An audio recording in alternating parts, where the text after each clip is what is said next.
Top Africa Studios. Professional filming, professional master of ceremonies for your wedding, birthday parties, any events.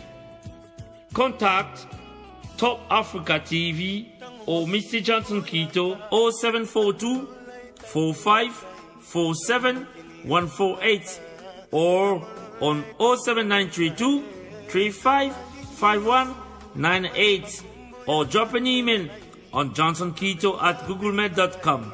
Facebook Johnson Quito, Top Africa Magazine, Top Africa TV. Professional filming, professional master of ceremonies. Top Africa Studios. Pour tous vos filmages professionnels et maître des cérémonies professionnelles dans vos fêtes de mariage, anniversaires et autres cérémonies, contactez Top Africa TV ou Monsieur Johnson Quito au 0044 742 45 47 148 ou encore au 079 32 35 51 98. Email johnsonquito en un seul mot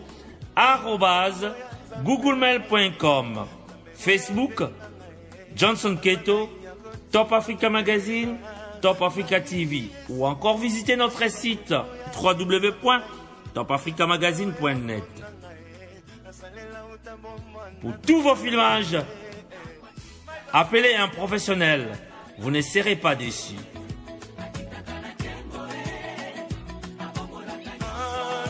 À travers son leader, qui est un visionnaire, a constaté que il ne pouvait pas permettre à ce que le MLP puisse aussi faire partie de ceux qu'on dira plus tard avoir comploté contre la nation et contre le Congo.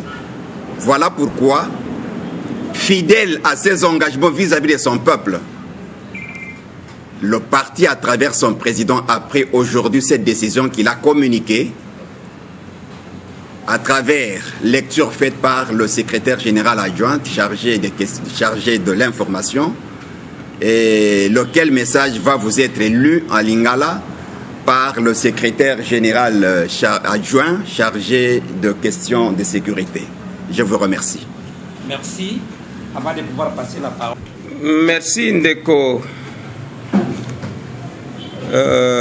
Professeur Loata pona maloba oyo opesingai maloba ya lingomba ya politiko MLP ekambami na Ndeko Frank Diongo Shamba. Maloba maye mazali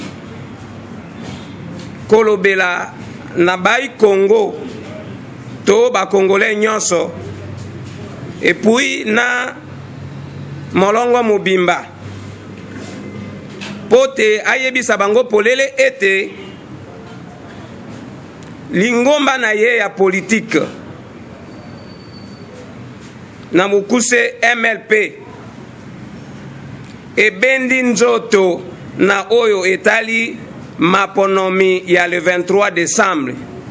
Pona nini ebendi nzoto? Ebendi nzoto po ete noki lobi baya koloba lisusu te. Frank Diongo molobeli ya bana Congo, ntoma ya bana Congo oya bundelaka bana Congo, ndenge nini akoti lisusu na complot po ete kosala bana Congo mabe na yango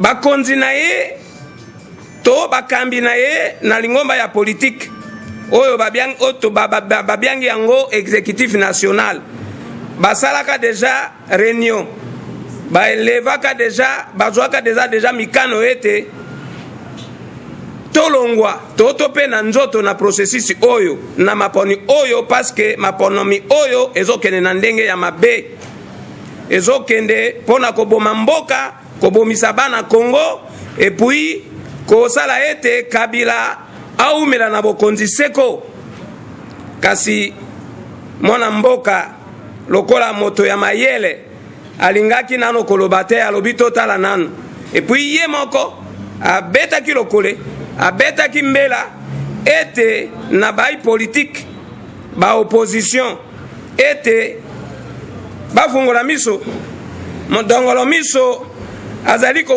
konguluma malembe na ndenge ete asala mboka mabe kasi akanisaki te na mbela wana seni akokaki kozonga nsima mwa muke pote atosa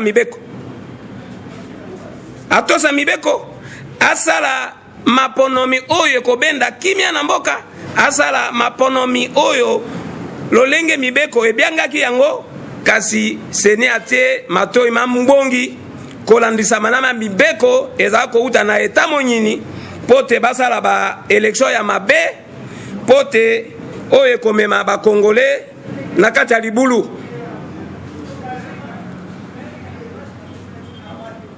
lokola ye akoki kokota na nzela oyo ezomema bakongole na kati ya libulu te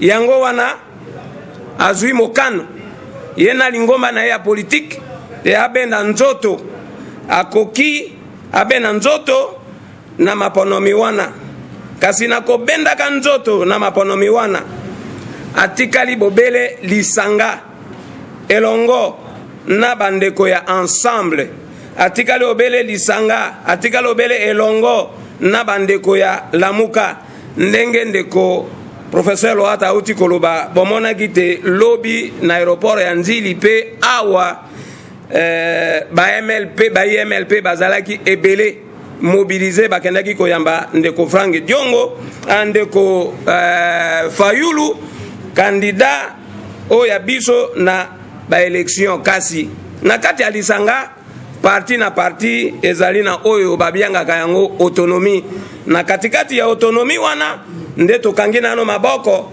paske tozali na elikia ete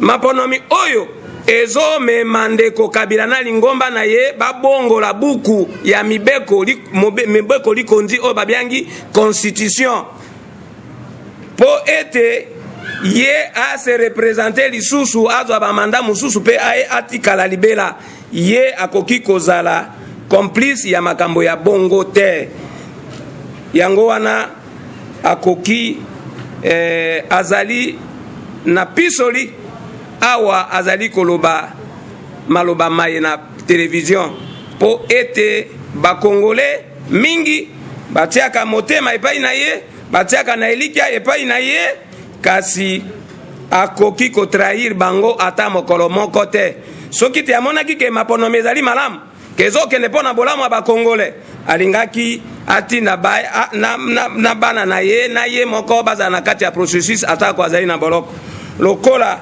ezokende mpo na babengi yango na lopoto ya koperpetue pouvoir ya Kabila mpo na kobongola mobeko likonzi mpo na kobenda komema mboka na nzela ya mabe ya koboma bakongole bongo na bongo na seni oyo aza nango na kati ya poche akoki kondima makambo wana mpo na bongo te no kilobi bakongole baya kotuna ye Frank Diongo yo omonaki oyebaki kezali bongo ondimaki baoya yo bakende mpo na nini yango wana nde apesi maloba wana bongo nakanisi asukisi maloba pona kolobaka ete ye ndeko honorable Frank Diongo Samba mokambi mokonzi ya lingomba ya MLP na tondi bino botondi.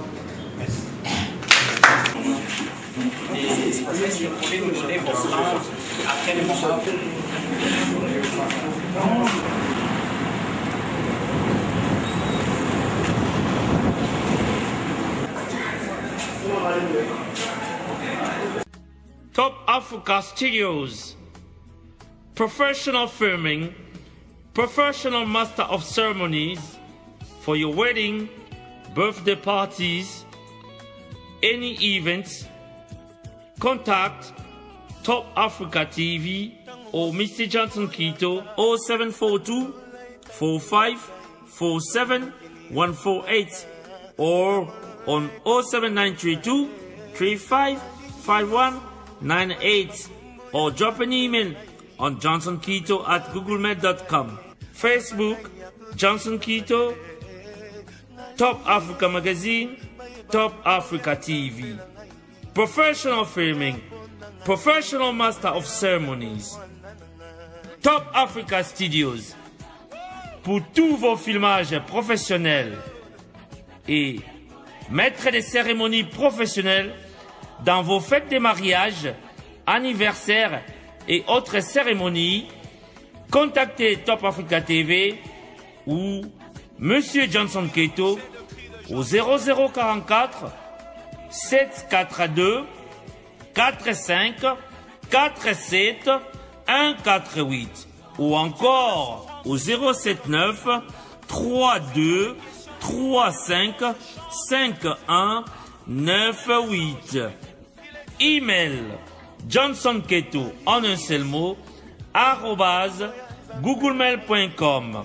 Facebook Johnson Quito, Top Africa Magazine, Top Africa TV ou encore visitez notre site www.topafricamagazine.net. Pour tous vos filmages, appelez un professionnel, vous ne serez pas déçus.